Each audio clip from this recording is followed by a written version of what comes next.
Proseguiamo con il professor Alcides Novela della Universidad Eduardo Mondlane, Maputo, Mozambico, con un intervento dal titolo Desafíos de mediação judicial no contesto estado de emergencia in Mozambique. E diamo la parola a Giulio per la lettura del curriculum. Grazie Silvia. Professor Nobela is a lawyer and lecturer assistant at the University Eduardo Mondlane and has more than 5 years of working experiences focusing on human resources, law, and education since 2008. In 2012, left Mozambique to pursue a master's studies in the University of Macau, China. When working in the small non-governmental organization called ACID, he experienced the contact with the human resources problem in the field of health, as this NGO used to support the health sector in Mozambique, building hospitals and arranging trainings for the staff working in hospital regarding public health issues mainly connected to HIV. Then also regarding human resources issue, he was the head of the Human Resources Office at MAHS, the sole handling company in Mozambique airport with over 200 employees. And because of his goal-oriented ability, leadership capacity, and high sense of responsibility and discipline, in the following years was challenged to establish the law department in the company, where he helped the company to organize its organic structure, review and renegotiation of all handling contracts. Also contributed with revision and update of the internal labor regulation. Since 2010, as a member of the Mozambican Institute of Legal Juridical Assistance, he also provided legal assistance to poor citizens with action in the courts of Maputo jurisdiction. After finishing his bachelor degree in law, was elected to be lecturer assistant at the Faculty of Law, Eduardo Mondlane University. So beginning with an academic career, and has finished with his master's degree in international business law on 2015 at the University of Macau, China. Now he's teaching the following courses: economic law, international economic law, financial law, and tax law. Thank you, Professor Nobela. We are willing to listen to your speech. Buonasera. Buonasera. I will make a presentation. This will be mostly speaking in Portuguese language. But first of all, I would like to thank you, Professor Carlo Pelia, and thank you all other colleagues who made their presentations, which were very, very good and useful, mainly for me, because I am not so experienced in mediation issues or arbitration, and I'm here to learn more than say something very useful for you. So my topic, as I said, is related to judicial mediation in Mozambique. But as I told you before, I will prefer to speak in Portuguese. So I will carry on speaking in Portuguese language. I wish you can understand me, but I will try to speak slow, as much slow is better for you to understand. Bom, aqui em Moçambique temos uma experiência muito pequena, não é muito grande em termos de meios alternativos de resolução de conflitos. Apesar de termos uma lei já um pouco antiga, a nossa lei de arbitragem, conciliação e mediação é de julho de 1999. Portanto, daqui a 2 meses teremos 21 anos de legislação moçambicana, uma legislação sobre arbitragem, conciliação e mediação. Infelizmente, temos uma única legislação. E por causa disso é difícil falar tanto da arbitragem, conciliação e mediação com muita profundidade. Por quê? Porque a nossa lei de arbitragem, como é chamada, trata mais da arbitragem do que da mediação e da conciliação. Só para dar um exemplo, dos 67 artigos que esta lei tem, apenas 6 artigos falam da mediação e da conciliação. Isto para dizer o quê? Para dizer que a mediação e a conciliação em Moçambique não tem merecido, durante muitos anos, muita importância, até muito recentemente, em 2017. Agora, para compreendermos como é que são os meios alternativos de resolução de conflitos em Moçambique, é importante dizer que, por causa da existência dessa lei, encontramos duas instituições muito importantes sobre a mediação, conciliação e arbitragem. Essas instituições, uma é privada, que pertence ao setor privado, ao empresariado local, que é a Comissão Nacional de Conciliação, Arbitragem e Mediação de Moçambique. Este centro foi criado pelo setor empresarial. E este setor empresarial até que promoveu a criação ou a aprovação da própria lei de arbitragem e conciliação em Moçambique. Neste centro de arbitragem, temos mais de 250 árbitros, mas desses 250 árbitros, apenas 25 são também mediadores. Isto já mostra que a mediação em Moçambique e a conciliação não tem tido muita importância durante muitos anos. A mediação em Moçambique só é importante no âmbito laboral, porque no âmbito laboral, o próprio Estado, o próprio governo moçambicano criou um centro de arbitragem, um centro de conciliação e mediação laboral. E neste centro temos mais processos laborais a serem mediados com muito sucesso do que propriamente a arbitragem laboral.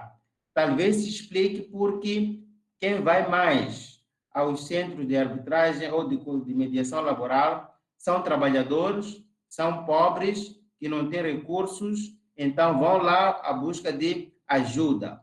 Uma ajuda para os conflitos laborais, e tem havido muito sucesso porque os mediadores têm conseguido buscar soluções. E esta mediação é gratuita, significa que não tem custos. Do ponto de vista econômico, é mais fácil ir lá. Agora, a arbitragem comercial, que é liderada pelo setor privado, esta tem custos em Moçambique. Essa é a realidade moçambicana.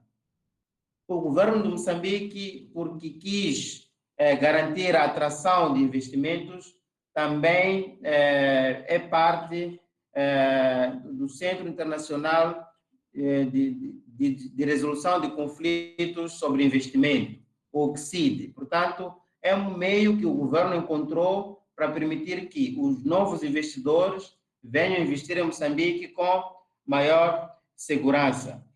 Moçambique também é parte da Convenção da Nova York. Portanto, essa Convenção da Nova York que até serviu de base para Moçambique aprovar a sua lei de mediação.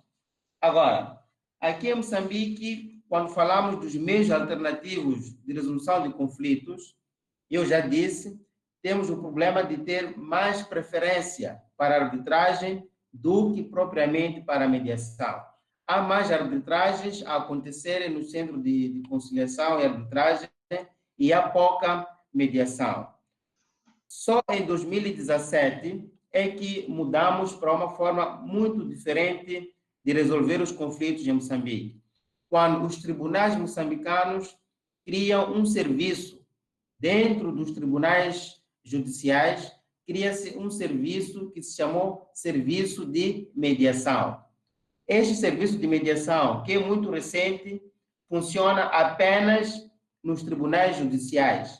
Significa que nos tribunais administrativos não temos serviços de mediação, nos tribunais laborais não temos serviços de mediação, apenas nos tribunais judiciais temos serviços de mediação.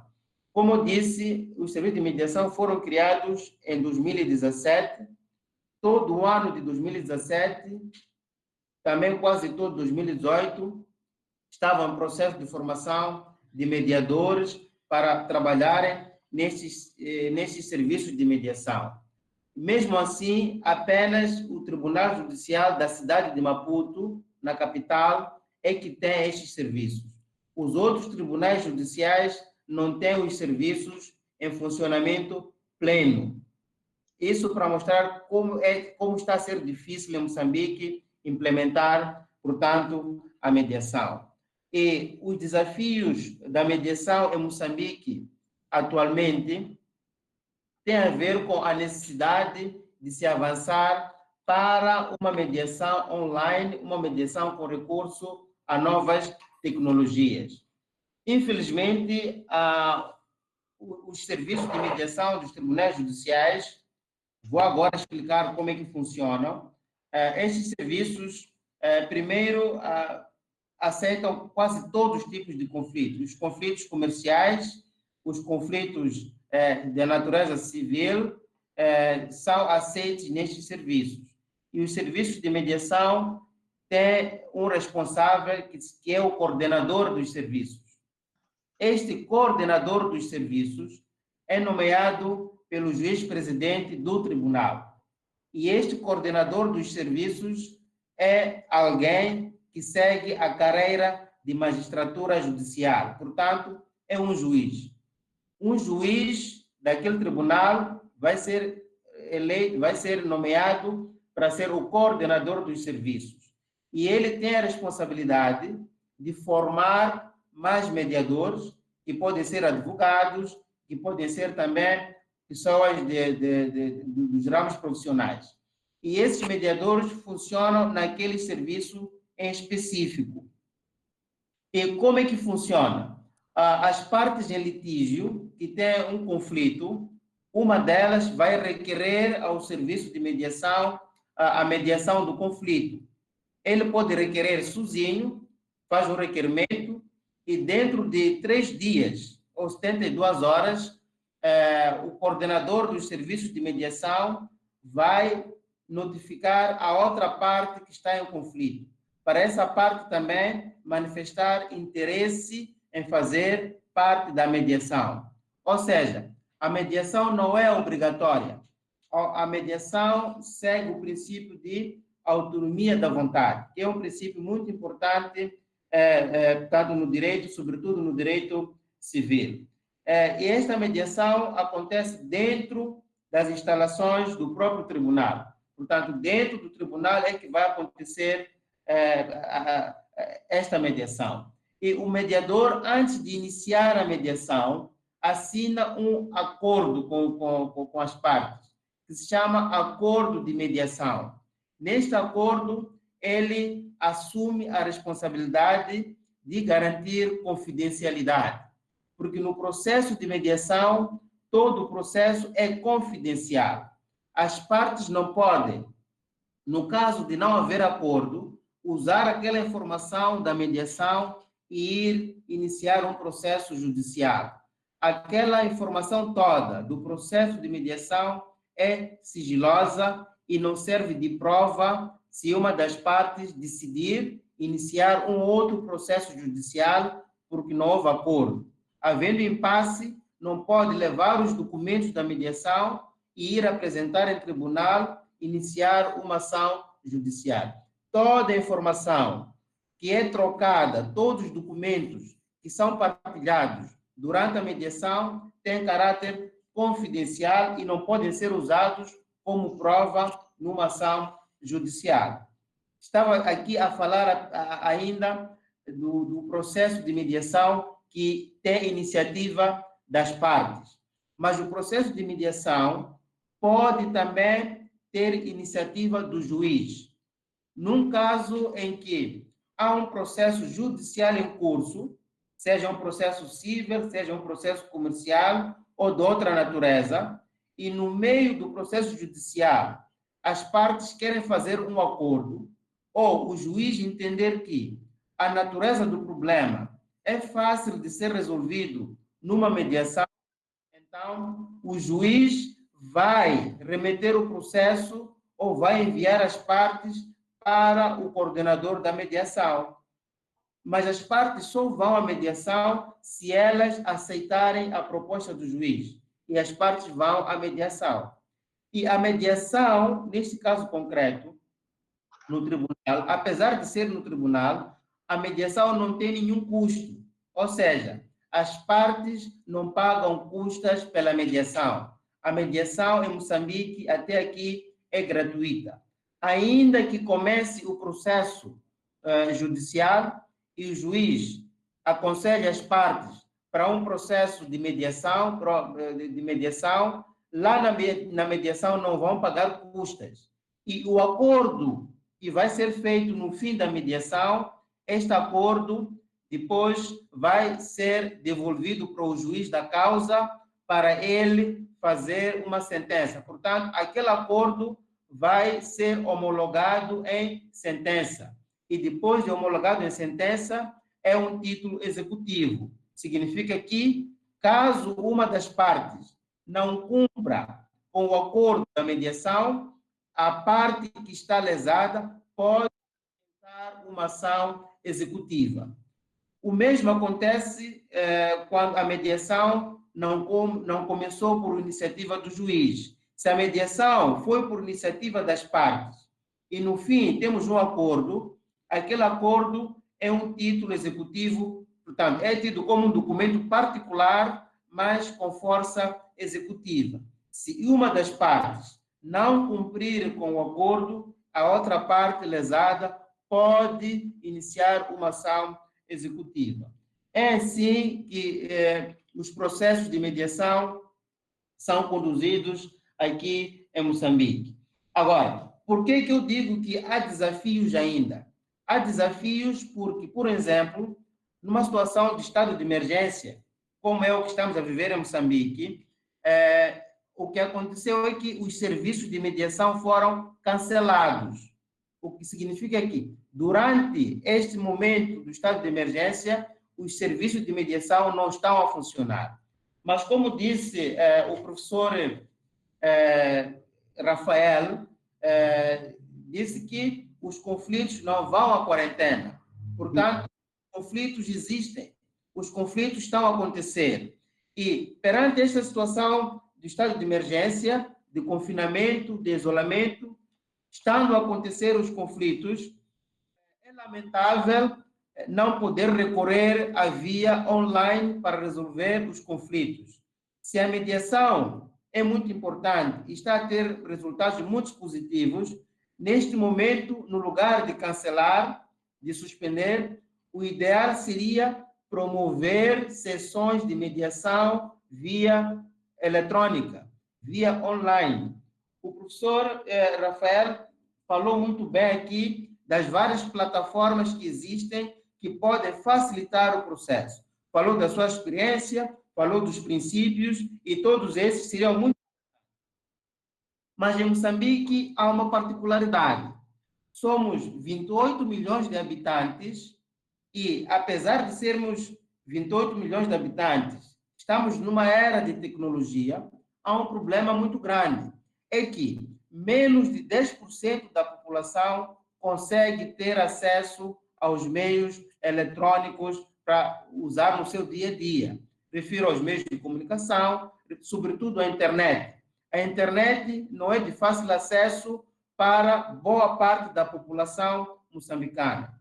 Por causa deste problema, naturalmente, está a ser difícil introduzir os meios alternativos de resolução de conflitos.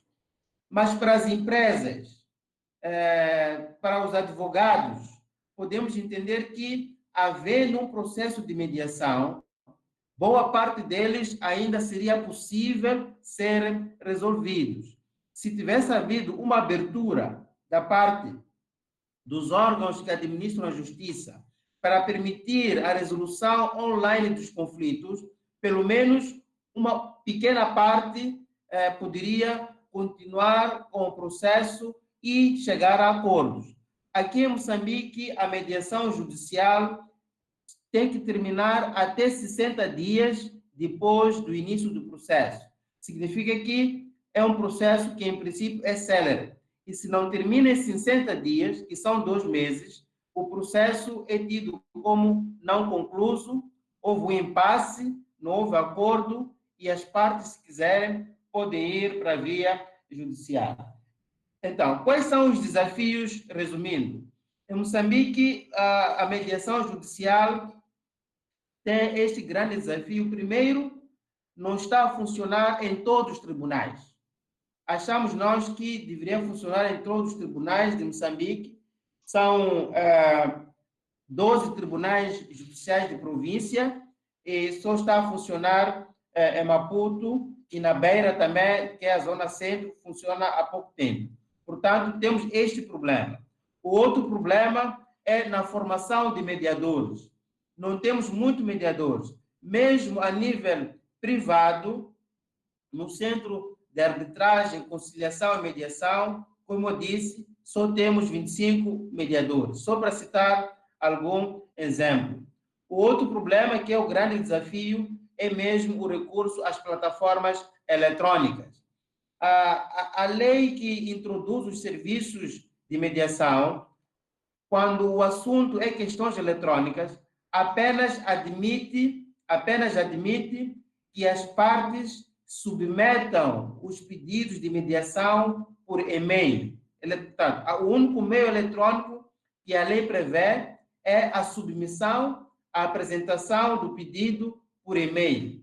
E para por aí, não aprofunda o problema no sentido de permitir que as próprias partes possam dialogar, possam conversar com o seu mediador por outros meios eletrônicos, como os outros que aqui já foram mencionados por os colegas anteriores. Portanto, este, para mim, é o grande desafio. E o estado de emergência, o Covid-19, traz esse desafio, não só, na minha ótica, para a mediação, mas também para todo o sistema da justiça e para todas as áreas de trabalho, mesmo para os processos de ensino-aprendizagem nas universidades. O grande desafio que o Covid-19 está nos a apresentar é mesmo de como garantir a continuidade do direito ao ensino, direito à aprendizagem, no momento do Covid-19. O mesmo, então, se diz quanto ao acesso à justiça, sobretudo quando as partes querem resolver os problemas por meios alternativos à resolução de conflitos. Portanto, vou terminar por aqui, agradecendo a oportunidade ao professor Pelia, à Universidade de Cagliari e aos demais colegas que tiveram também a bondade de apresentar aqui as suas comunicações e todos nós aprendemos. Portanto, terminarei dizendo grazie mille, muitas gracias, thank you very much, and I hope that we can again next time have this kind of conference, which is very good for all of us and for our students. Many of them are online and they are taking part of this process, which is very good for all of us.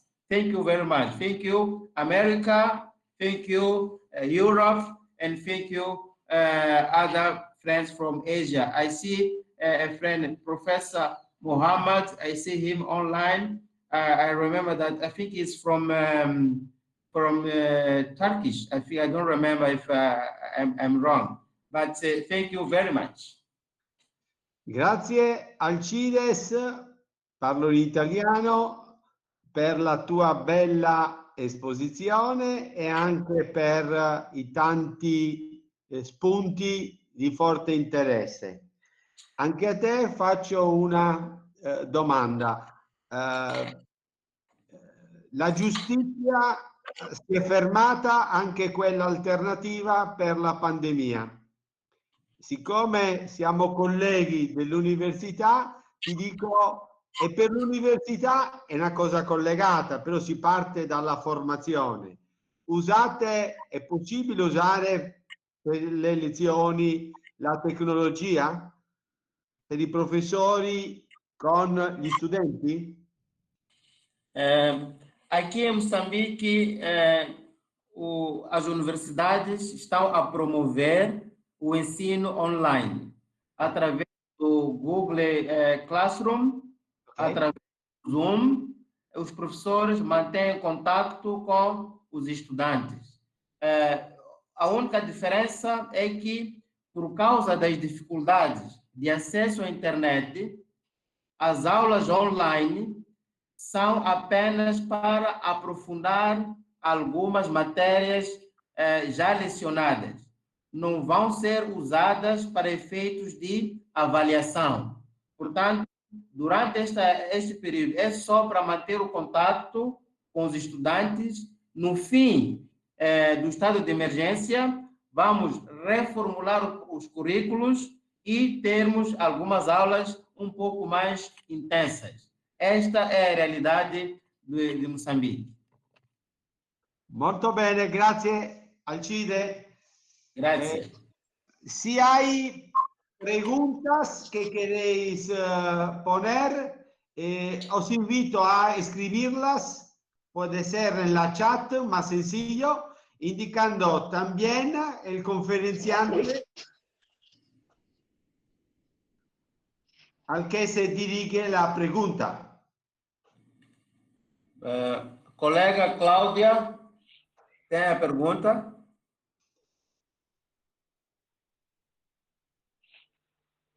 Claudia, ¿puedes hablar?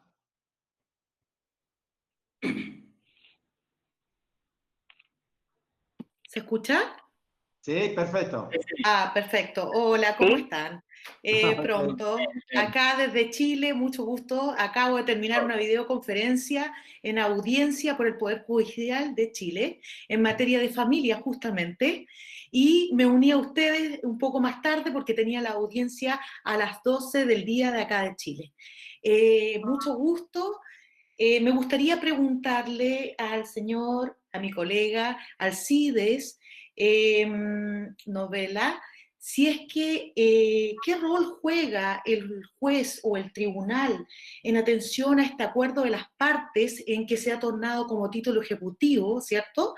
¿Y qué facultad tiene el juez en torno a la verificación y comprobación de que no hay ninguna vulneración de derechos o obligaciones en atención a la ley interna o principios internacionales?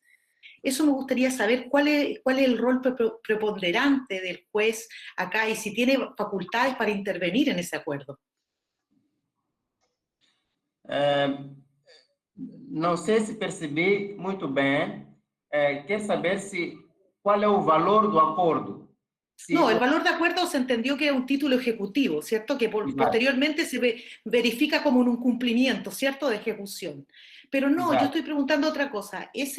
¿Cuál es el rol del juez o el tribunal para aprobar este acuerdo entre las partes? Bom, ¿Qué rol toma el juez? Ok.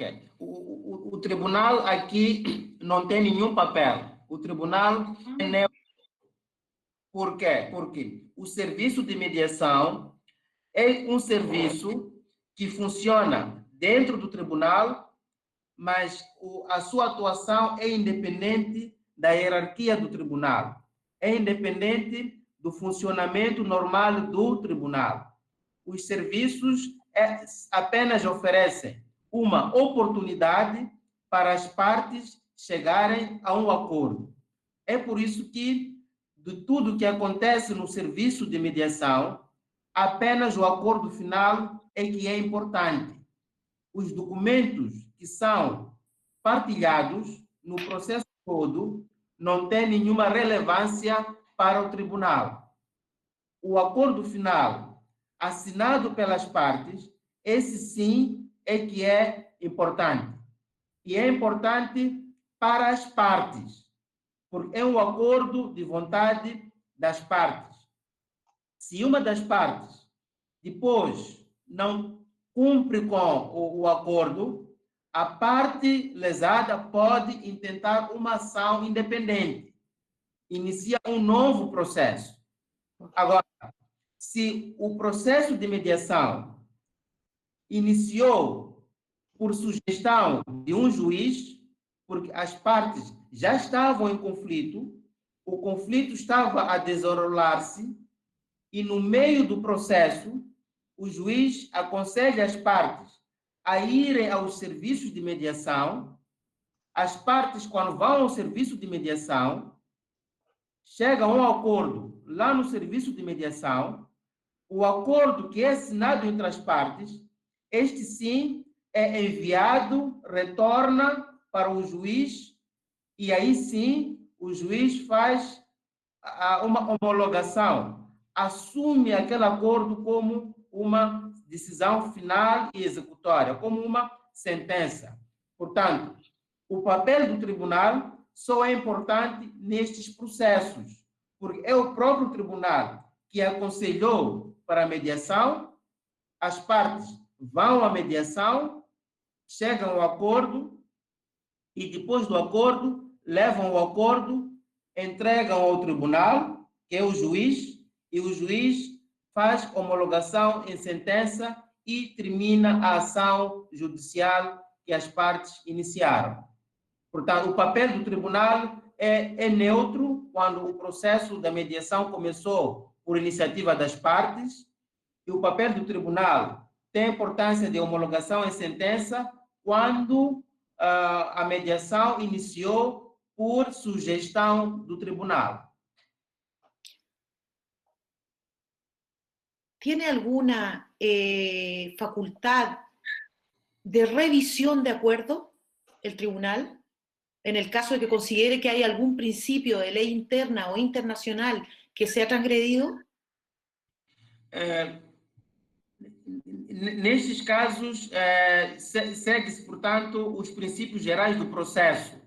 Mas como o acordo é uma decisão tomada pelas partes, entende-se que houve mais iniciativa privada das partes, portanto, os processos de anulação de acordo ou outro processo, portanto, aí vai seguir os termos gerais do direito. Significa que a parte que quer anular o acordo, ou porque houve uma coação, ou porque houve uma obrigação de assinar o acordo, terá de provar que o acordo foi contra a sua vontade. Fora esses casos, não há outro mecanismo de anular, portanto, este acordo, porque é resultado da vontade das partes. Ok, muchas gracias. Gracias.